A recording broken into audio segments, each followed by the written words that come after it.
Once upon a time, there lived a little country girl, the prettiest creature who was ever seen. Her mother had a little Red Riding Hood made for her. Everybody called her Little Red Riding Hood.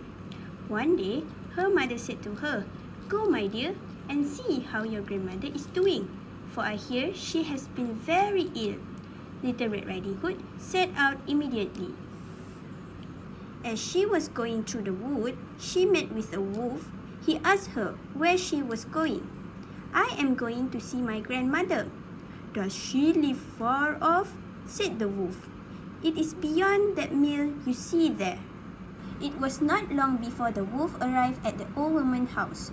He knocked at the door. Tap, tap, tap. "Who's there?"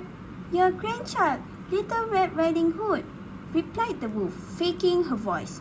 The grandmother called out, "Pull the string and the latch will go up."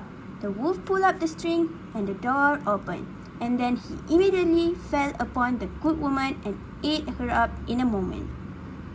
He then shut the door and got into the grandmother's bed, expecting Little Red Riding Hood, who came some time afterwards and knocked at the door.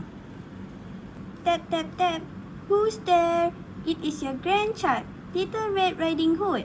The wolf cried out, "Pull the string and the latch will go up."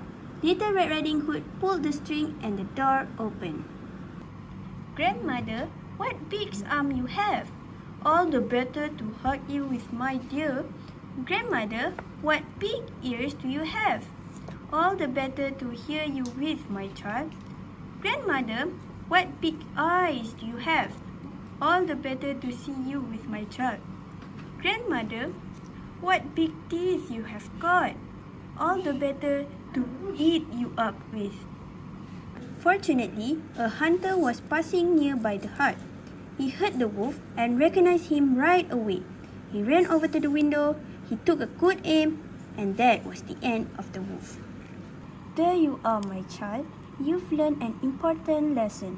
Thank goodness you shouted loud enough for this kind woodsman to hear you."